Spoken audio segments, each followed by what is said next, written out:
so we're on to the second set of work on this first workout of the week.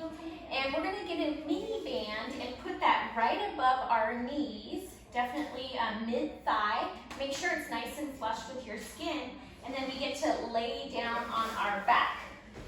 So we're gonna take some nice glute bridge marches, and that is gonna be 10 on each side. Now to activate your hamstring just a little bit more, I know we just worked it in our set one, we're actually gonna dig our heels into the floor, and this is optional. You can always keep your feet planted, but if you want a little bit more, try to have your toes off of the mat and really dig your heels in. So if I had my loop band around my thighs, I'm gonna elevate my hips, and with the mini band on, I'm gonna march. You're gonna march for 20. If you need a break, just tap down, take a break. So 20 marches, 1, 2, 3, and I could always plant my feet on the floor. It's gonna be a little less intense, so definitely can plant your feet on the floor. Give me 20 marches there. Then we get to tap our hips down, and you can go ahead and take that mini band off. Then we'll get to be into a seating L position. So I think of this as an L position.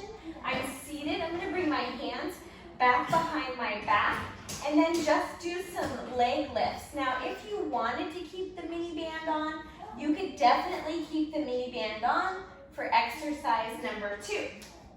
We're going to lift our leg right up to the ceiling, and notice that I have my foot flexed. So my toe is flexed towards my knee, a nice position to keep my quad activated. So lifting my legs. Once you have those flexed leg lifts done, a little extra would be some nice pulses. So if you want to add those pulses in, we lift one leg, pulse 10, 9, 8, 7, 6, 5, 4, 3, 2, 1. So other side, go 10, 9, 8. So you would do 10 marches right, 10 marches left, and then if you want a little extra, just add in those little pulses. Try to make sure you're sitting up nice and tall and not slouching into your ears. So make sure you're sitting up nice and tall and lift those legs. All right. The next one, you can take off that mini band that's on your thighs if you kept that on for exercise 2. You're gonna grab either a loop band with handles, or maybe it's a therapy band. You're gonna take it around your feet, right? So pretend I have my mini band here around my feet, and I'm gonna create tension. The closer I grip towards my toes, the more tension I'm gonna create. If you need to let go of some tension, just let go of the band a little bit. So it's seated rows, sitting up nice and tall. I'm gonna exhale, pull. I want you to pull your elbows back behind you and see if you can create a little space, right, behind your elbow and your back. So you're pulling back really tight so that your scapula, your back, squeezing those shoulder blades together.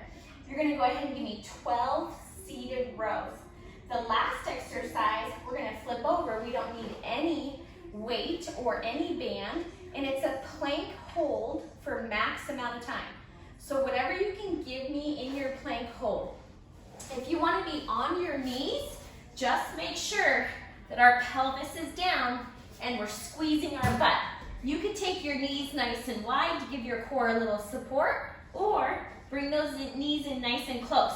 If you're squeezing your butt, it'll help bring that pelvis down towards the floor. So we don't want to be planking here, but we want to have our bottom down.